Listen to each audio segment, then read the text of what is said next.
Welcome to the Bucher and Friends podcast, co-starring 10-year NBA center Ryan Hollins. Couple pump fakes, leads in, shot blocked by Ryan Hollins. Hollins sent that into the third row. 6 rebounds and 8 assists. Hollins climbs the stairs. Down the floor. Ryan Hollins! He is the high jumper! That's what I want to see. Give me some gunpowder and throw the hammer down. And now, here is your host, Might send it over to Ric Bucher. Ric Bucher.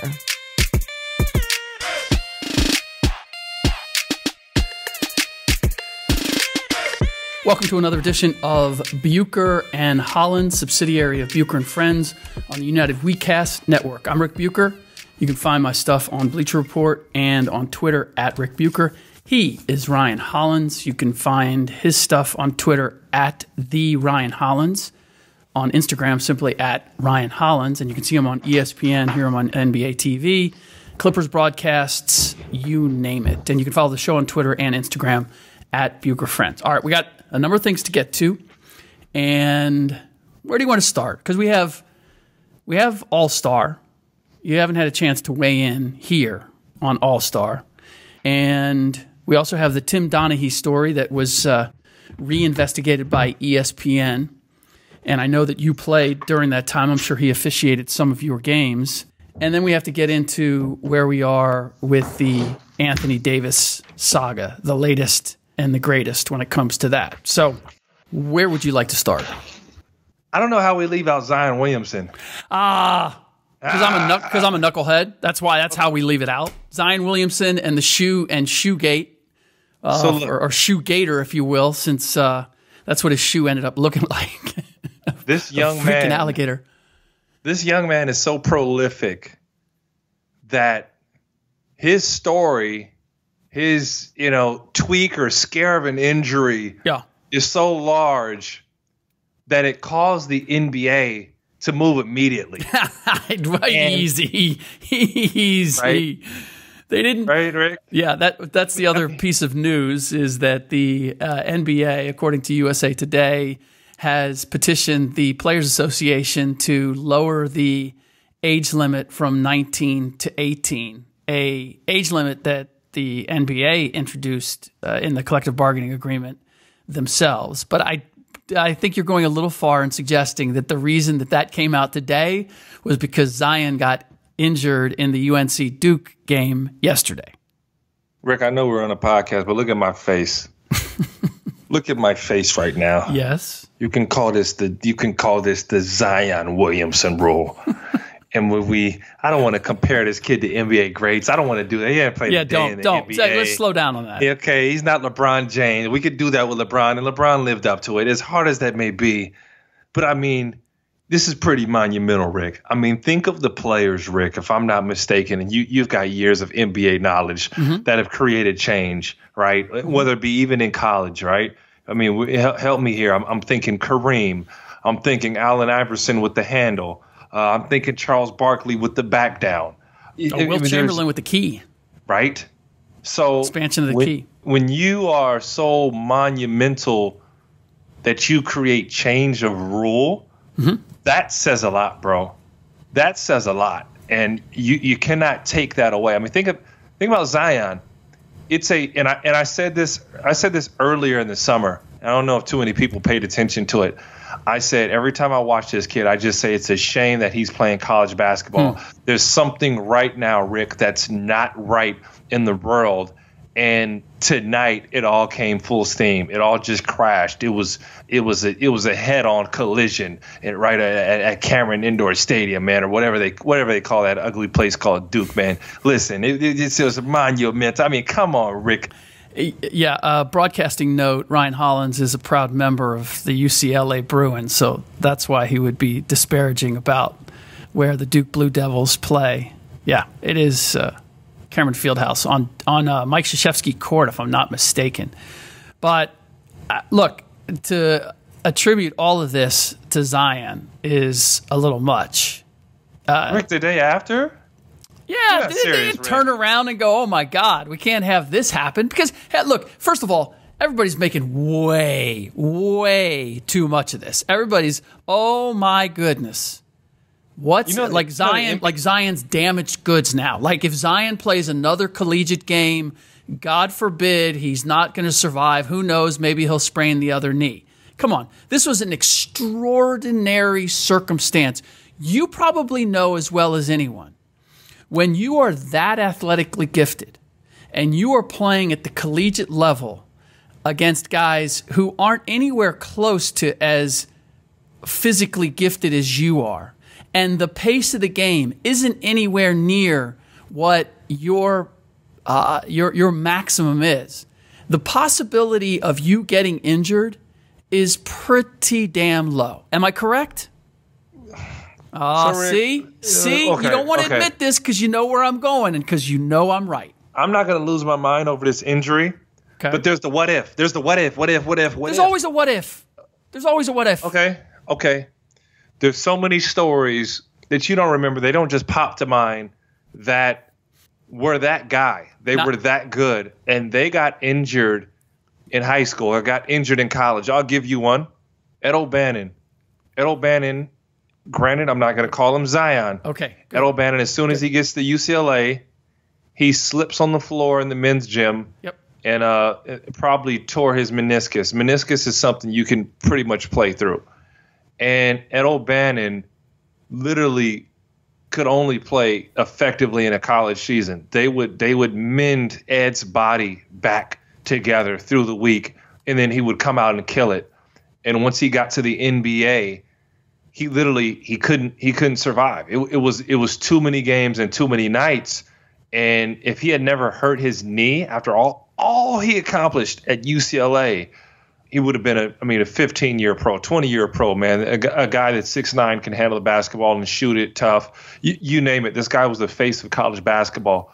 So there's situations like that, Rick, the never heard of, the almost, the what ifs, and this kid would have been a pretty big what if, Rick. Rick, you have to feel that. Where sports medicine is today, there are no career-ending injuries.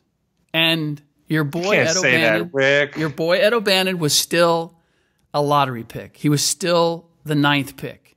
He still played for almost 9-10 years as a pro. I can't speak to how much his injury limited what he could have been, but I'm also not going to say that from a physical standpoint. Zion is a freak. I don't know from a basketball standpoint where he is, how great he's going to be, but as a physical freak, I'm not worried about him overcoming this. And I'm not worried about him if he decides to continue to play. I don't want him to play on a bad knee, but if he recovers enough, the idea that he shouldn't play another game for Duke is walking on eggshells.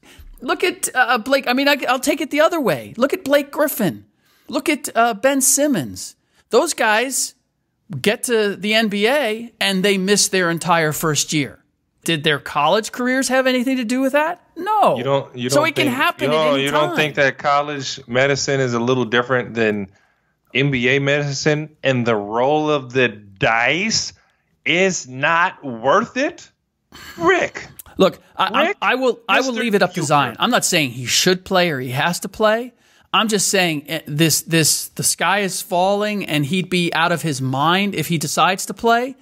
I don't agree with that. If he wants to experience going for an NCAA title with Duke, by all means he should. He's only going to have one opportunity to do that. To suggest that he should bypass that if it means something to him. If it doesn't, all well and good. But if it does mean something to him, I'm not going to look at him like he's an idiot because he decided that he aspires to something like that. To each his own. Hey, bro, let me tell you something. Why he should shut it down right now. And I was a little undecided on this. I see an element of that where, hey, man, if he's going to decide to shut it down, get a trainer, go all in on this decision. But if you're wavering on coming back, get out there, compete, do what you feel is right. Do it just because it's kind of the right thing. It's something you already started. But Rick Bucher, when the NBA shoots you out a message Because the NBA, you know what they're saying? They're saying, shut it down, young fella. Shut it down. It ain't when you get the message from upstairs, because the NBA saying, hey, bro. And they're saying, bro. They're not saying Zion. They're saying, bro. Saying, we got plans for you, Zion. And you are going to go places. We're going to get behind you. We're putting you in the dunk contest. We're going to sponsor you. You're the next thing. Yeah. You're connecting dots that aren't meant to be connected. This is what does fascinate me, and it does give you a sense of. You need me to hold on. You need me to text Adam or somebody and say, "Hey, is this coincidental?" Yes. So we can go right ahead. Shut your red-headed mouth for today. This is what fascinates me the most, and I don't know if this may be incorrectly connecting dots, but I tend to think not. Which is Zion gets hurt in Nike shoes. And it wasn't lost on people that ESPN never mentioned that they were Nike shoes on the broadcast. And in fact, at one point, I swear to God, Dan Schulman, who I've worked with, who I have the utmost respect for, suggested that the shoe blowing out on his left foot was not the reason for the right knee being injured. He tried to separate, I swear, the first time he mentioned it, and I want to say he did it again later, tried to separate the two, as if sliding the way he didn't cause him to tweak the other knee. In fact, LeBron James at shoot-around for the Lakers-Rockets pointed out he injured his groin because of something that happened to his right foot or his right leg. Whether he stepped on somebody or slipped out, exact same thing. The trying to dance around Nike and the money involved here, but I saw it reported by Darren Rovell and a couple other people that the Nike stock the next day dropped like 1.37% or something, which with Nike's valuation means that they lost, or the stock value lost, about $3 billion. Zion Williamson moved the stock market and the value of Nike, if we are going to connect that dot. And you don't think he should shut it down? No, absolutely not. It's not, hey, Bucher. Ryan Hollins, don't make it all about money. Don't always make it about money. Give me a little bit of still the spirit of that life is more than how much you have in the bank. Please, just give me a little bit of that. Have you forgot, for someone who I truly believe loves the game, and started playing the game not because he was 7 feet tall, but because he loved the game. He loves the competition. Are you going to tell me now, just put the green eye shade on and we're just going to operate as if this is a business? There's no love. There's no passion. There's no competitive spirit. It's all about what can the game put in my bank account? I know you, if you feel that way now, I know that you didn't always feel that way. Tell me that you're not that cold-hearted. It's about the money, bro. Oh, my goodness. You know what? It's always been about the money. I didn't play basketball in high school for the money. I didn't play basketball in college, and my blood, sweat, and tears go to something that wouldn't make me a multi-millionaire. Okay, and I didn't sign up for the NBA and put up with a lot of crap. It wasn't for $1 million salary, Rick. So you never would have played. You never would have played if you didn't see an end game where it was going to make you a millionaire. Rick, I love track and field. I love track. I was a dual sport athlete, got third in the state in the triple jump. I was the UCLA high jumper, the best high and triple jumper on the team. And there is a future, there is millions of dollars in the NBA. But when it comes to track and field, it's something I love. I love track. You love track and field more than basketball? I wish I never stopped. Well, you didn't answer the question. You didn't answer the question. Do you love track and field more than basketball? No. Okay. No, I don't. And you love track and field. Oh, if there was more money in track and field, your boy would be high jumping right now. I'd be a slender 205 pounds at 7 feet, and I'd be running around high jumping and walking around like ain't nobody's business. Would you have really? If you all things being equal, yes. You would have chose track and field over basketball. Yeah. Bro, all things being equal, I chose UCLA because it was an opportunity for me to go pro. And I walked out on one of the finest men that I've ever known in Lorenzo Romar and didn't sign with him. This was like looking my dad, looking my uncle, looking somebody square in the face and saying, Coach, I'm not coming. Me and Romar had that type of relationship because of money.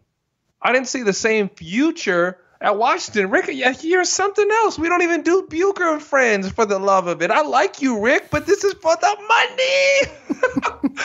For the money, Rick.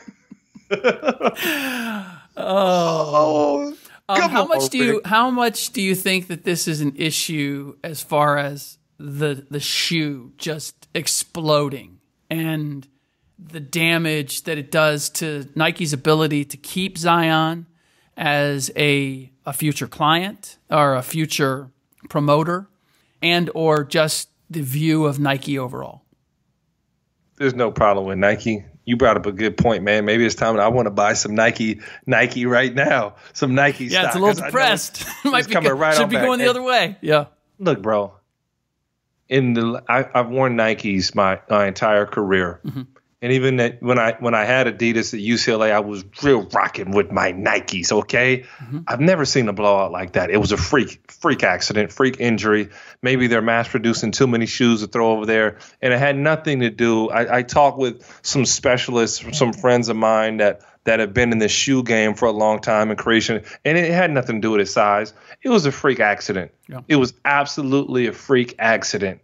And I don't know, maybe there's some way to get to the bottom of it. I'm sure there's Shoegate like you talked about, but it was a freak accident. I've never seen it before. And there have been a lot heavier guys, sure, all right, that have been putting some wear and tear. Yep. Or some old dude. I would wear 3 to 4 pairs of shoes in the NBA season and just wear through my shoes. And they ain't never done nothing like that. Yeah. So it was a freak injury.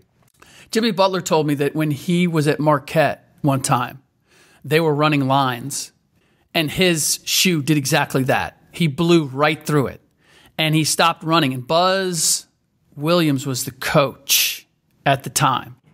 And Buzz was like, "What are you doing?" And Jimmy was like, I blew through my shoe.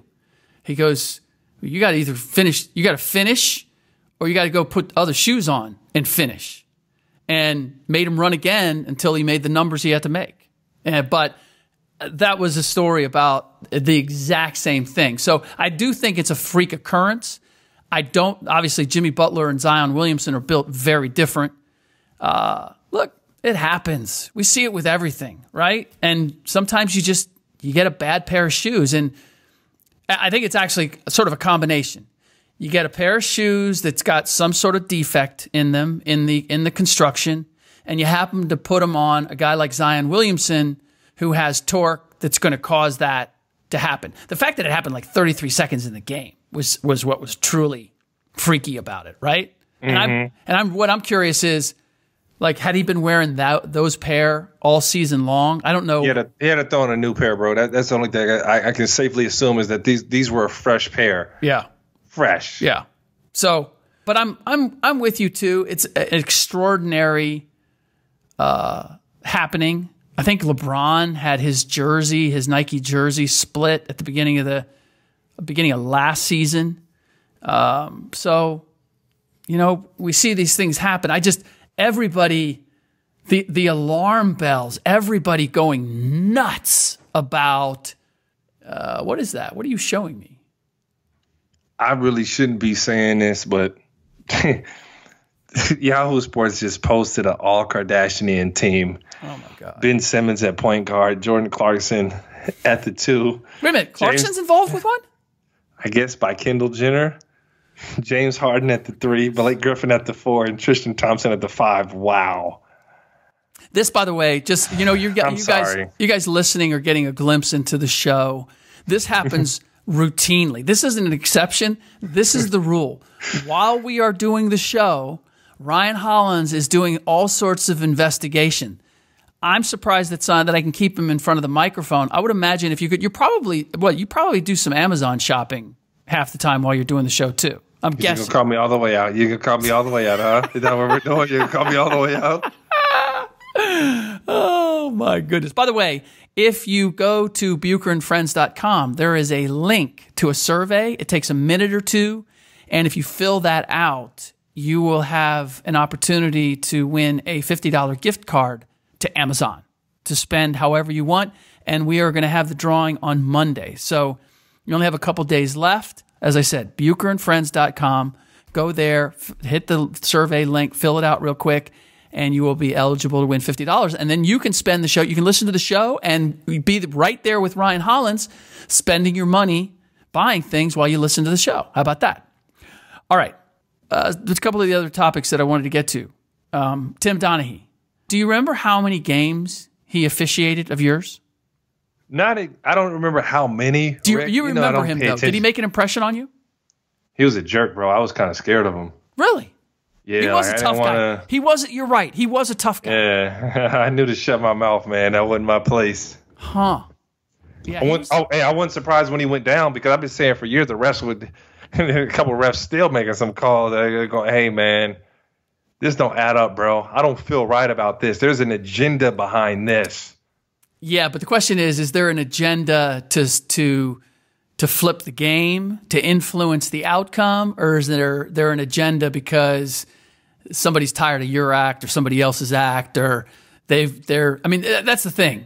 Having spent some time around the referees, any number of them. I mean, I know a lot of them. I worked as a D-League ref, did a story about working as a D-League ref, went into their camp. I know how hard the game is to officiate.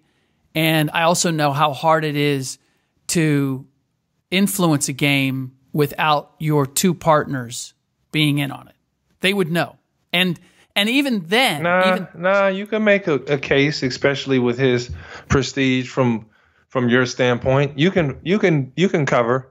It's the easiest thing in the world. There's three referees. Yeah. And you can influence the game and calls, and you can make a call that's not yours. It happens all the time. Yeah, but how many times during the game, hey man, that's not you scream at the other ref. You go, dude, that's not even your call. Understood. But how many times can a guy do that within a game? A lot. No, come on. If a guy's routinely doing that, he's going to piss off his partners, and the entire league's going to know it. You got to understand, he wouldn't have to do it in certain games when the spread is covered. These are small. I don't think you understand how much power referees have. That's why all NBA players, they're so heated when it comes to refs. Like, bro, this is the difference between wins and losses, and especially a spread. I get that. But for it to work, the referee has to guarantee that spread is going to be covered. No, it's not easy. It's not easy. He covered his spread at an 80% rate. Rick. You can't completely... Well, but so much of that had to do not just with the fact that he was officiating games, but that when you officiate games, you know how, number one, you know how your partners are going to officiate a game. You know if they're quick on the whistle or they're slow on the whistle. You know how they officiate a game. He was the lead ref, though. So as the lead ref, he could pull easy, Rick. I swear it's easy. Just don't swallow your whistle, bro. Swallow your whistle. Easy. If you do that, look, they monitor these guys. They monitor these guys to the nth degree. This idea that he can just call whatever he wants and get away with it is just not accurate. They monitor the refs now. They didn't monitor back then. That's why Mark Cuban created Synergy Sports, is because he wanted to keep an eye on games and called out the referees. He's got they didn't have every play back then. There was no synergy back then. Mark Cuban screwed up the reffing, but good. Because now they officiate by analytics. Literally, as a result of Mark Cuban, it was Joey Crawford getting a call. You haven't called 3 seconds in 5 games? Rick, stop dancing. I'm not dancing. I'm dancing. I'm telling you the truth. You're proving my point that you didn't have those things back then, which gave the refs ultimate power. And let me just drop the mic on you real quick. You're not dropping any mic on me. You can give your piece here, but you're not dropping a mic on me. Mic on you, Rick. Look, when it comes to Bucher and Friends and we do Sports Bet Collective, you know how close those spreads are. We're like, dang. They're pretty good. Them by 8. Well, sometimes they are. Sometimes they are. Sometimes they aren't. Very easy, bro. Very easy. And now, obviously, if a team is getting blown out, because we're doing the spread. You know how accurate those things. The team is getting blown out. They're getting blown out. There's no question, but there's a lot more consistency. I'm about to blow a hole right through your entire argument. Shall I go look at what you and I have done picking against the spread and the over-under? Not the same. Us picking against the spread is really hard compared to Now imagine if you picked against the spread. Hold on. Okay. You're right. It is hard. And you know what we've been winning? We've been winning at like a 70-75% percentage. And that's just you and me going off of our knowledge of the NBA. Imagine if you actually had control over the spread. He doesn't have control over the spread. He doesn't have control over how the spread is set. It's ultimate power as a referee. That's what you'd like to think. That's why Joel Embiid hates them. Ultimate power over the referee. He stinking hates the referee. That's why. They got ultimate power, bro. Fact, not fiction. You know what's funny is, have you noticed? I actually wanted to use this because have you noticed that we have not heard anything about Dick Bavetta? Dickie? No, Dick Bavetta was one of the most visible, publicly, I think, beloved or cherished. He did the whole kissing thing with Charles Barkley. Dick sick? No, not, to my knowledge, no. He refereed to a very old age. As far as I know, he's still around, and he was still in good health when he retired. He was one of those guys who was really not popular among the referees because they felt, and it doesn't, I've heard some innuendo about that whole Kings-Lakers game. He was one of the referees on that. I haven't heard that he would purposely flipped it, but he's an example. And Tim Donaghy was another guy. Tim Donaghy comes from the sort of the cradle of where referees came up from. His uncle was Bill Oakes, who at one time was a referee. His dad was a referee. Mark Wunderlich, Duke Callahan, Mike Callahan, Steve Javie, Joey Crawford, Ed Rush, Jake O'Donnell. All of those guys. Tim wasn't the only one, bro. Ed Malloy. What's that? Tim wasn't the only one. I've heard some innuendo that there might have been one prior to him who got bounced out once they found out that he had some things going on. And I know this is all speculative, and probably the NBA is really pissed off that we're even having this conversation. I believe the referees cheat, especially come playoff time. No, wait.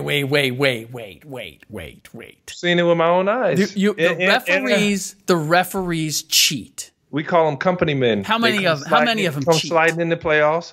And I also believe if you're a team down the stretch, and because I've literally been in both situations, and you're a playoff team versus a team that's a non-playoff team, they're cheating the life out of you because that playoff team is supposed to win. I've seen it too many times. How long have you been wearing a tinfoil hat? I'm just saying, bro. I'll tell Adam myself if he wants to talk about it, and whatever referee too. I believe the game is cleaned up since. So they were cheating then, but they're not cheating now. Could still be going on. I'm not in the intimacy. It's funny how when you stop playing, it doesn't seem like they're cheating. But when you're playing, it seems like you're getting cheated. No, I've seen both sides of it. I haven't paid attention to them, but I've seen both sides of it. I've seen where we can get away with crime. Just destroy a guy and you're not called. And versus where you're not even allowed to touch certain guys. I've seen both ways, Rick. I'm telling you, I've seen it. But here's the question. Is it a concerted effort to screw Ryan Hollins over? Is it a concerted effort to screw one team over versus the other? Yes, I've seen it. I've seen that. And why would they want to do that? Money. There's a lot of money. Who's getting the money? The NBA, man. There's more money. The NBA's getting the money anyway. They're getting the money regardless. There's more money behind certain names and certain teams. If that were the case, see, I'm going to go to this. If that were the case, then you would have never had the Utah Jazz in the finals. You would have never had the Detroit Pistons in the finals. The San Antonio Spurs, their dynasty would have never happened if it was really about how do we take the best teams and the most marketable superstars and put them on the biggest platform. The results suggest that that's just not true. If the NBA is trying to manipulate this to make the most money, they are doing a terrible job. Like, somebody should be fired because they're not doing a very good job getting the most marketable teams in the finals. Times have changed, bro. But I seen it, Rick. I watched Dwayne Wade jump on Rondo. I watched Dwayne Wade jump on Rondo and him fall to the floor and nothing be called and them go down and score on the other end. I've literally witnessed Look, I'm not saying bad calls don't happen. I'm not saying they don't miss calls. Mm-hmm. No, there's certain things. There's certain things beyond missed calls. And I was with you. I didn't want to believe it until I literally watched and saw it with our own eyes. But you can watched and saw it with my own eyes. It's not. Times have changed, bro. And if a team was too good. Like, for instance, when we went up on Miami 3-2, they didn't want that series to end that shortly, or we were supposed to go 2-2 because it was a threat we were going to win. Our guys literally just made shots. It was like a game of hot potato because they were able to foul hold and we just hit threes and we beat Miami in Miami to go up 3-2. I'm trying to tell you, bro, I've seen it and it's not hard. I don't think you understand how easy it is for an NBA ref to sway a game. You miss one call or don't call a kind of a contact on a block or a charge or a foul, and it's a 4-point swing, bro. 2 4-point swings change an entire dynamic of a game in a 1 or 2 point game. Rick, I cannot believe that you're saying this. It's as far as it comes to basketball. I totally get that. No, you don't. Yes, I do. A bad call can swing a game. You have to have that call happen in front of you. You have to be the particular ref in position to make that call. No, you don't. Yes, you do. How often you do. You're not going to get the trail.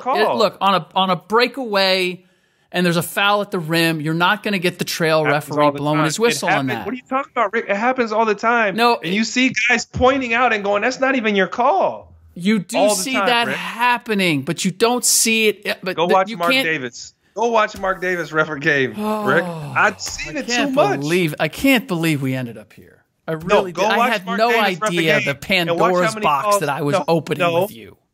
Go watch Mark Davis make a call and see how many are out of his era. I promise you, bro. I've seen it too much. So now you're saying that Mark Davis is throwing games.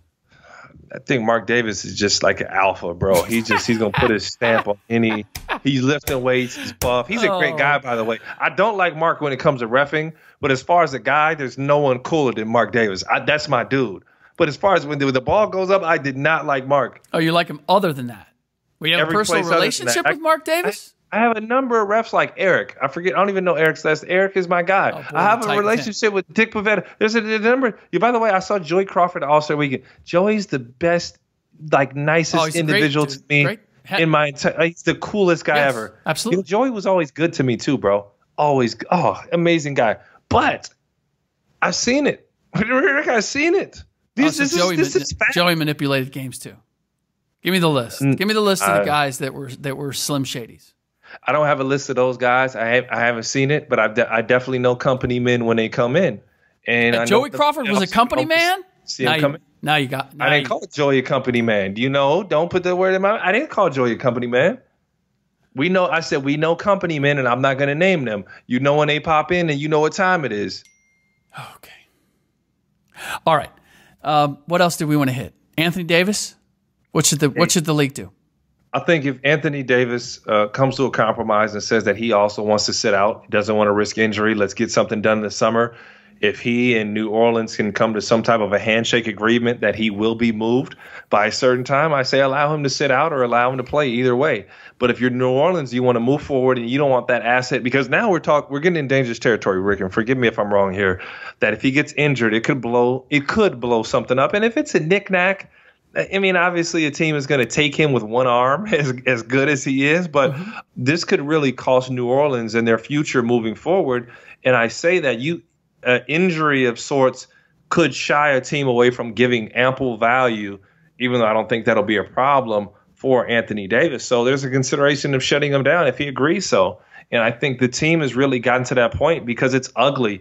You play the guy for the first 3 quarters and then sit him, or there's just an animosity there because the way things were handled, where all respect and love has been lost between Anthony Davis and the Pelicans. Yeah, part of it is that they're under new ownership. Gail Benson, Tom Benson's wife, is now running the show along with Mickey Loomis. And they took a football approach to this because it's the same management that runs the Saints.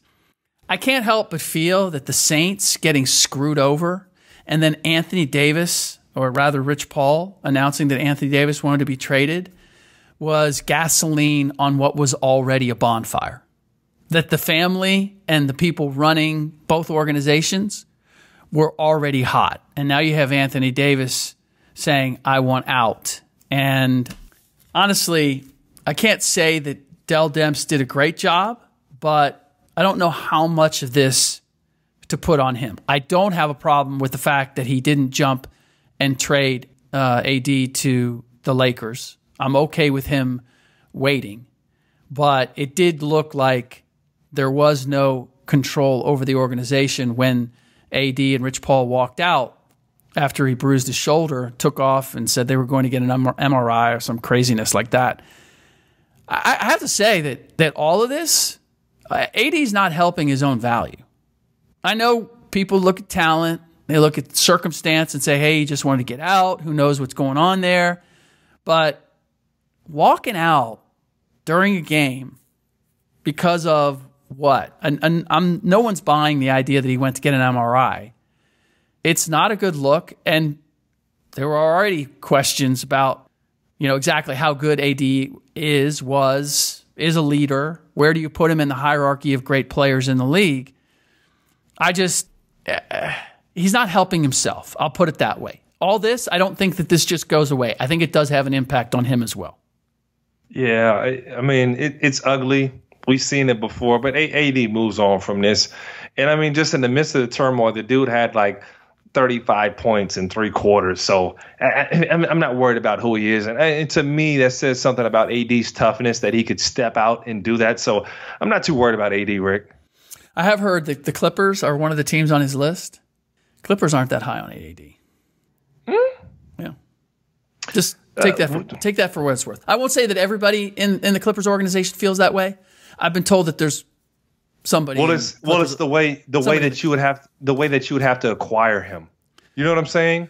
Now, if it's he and Kawhi Leonard, heck yeah, and they can both sign as free agents, you're all in. But now, what do you have to get rid of? Because the Clippers are in an intriguing situation where they've acquired some youth. Mm-hmm. They've got Montrezl Harrell, Lou Williams on very affordable contracts, and then you have the cap space. So they're in a real great place where they wouldn't want to mess that up. I'm going to give you Lou and Montrez and some picks. No. Those are valuable assets, and we can go out and get 2 max players for that. So that's why they're looking at AD going, no. We might be sitting good because there's a 90% chance we're getting Kawhi Leonard, okay? Oh, you're putting it at 90%. What are you putting the KD to New York? What percentage are you putting on that? 80-20. 20% Golden State, 80% New York. 80% New York on KD and 90% Kawhi Leonard with the Clippers. You heard it here first from the one, the only Ryan Hollins. All right, that does it for this episode of Bucher and Hollins. I feel like it's the first 48. We investigated a bunch of things, came up with no conclusions. The body's still out there somewhere.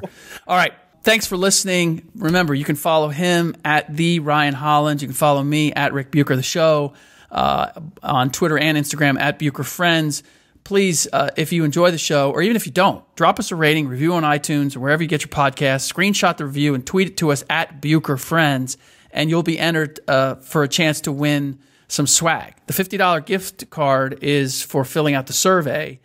The swag is just for giving us a rating. We're trying to give away all kinds of free stuff to you guys. Why? Because we love you. We appreciate that you listen. And with that, our next podcast will be Will Blackman joining me. I have no idea. We are branching into NBA conversation. I have no idea where that conversation will go. All I know is it will be with Will, and it will be fun. In the meantime, let's see if Will Blackman can show up on our podcast. I got some words for him. Woof! There you go, fighting words. So there you go. On the next podcast, I will be letting Will Blackman know that Ryan Hollins wants a piece of him. We'll see where that conversation goes. In the meantime, thanks for listening.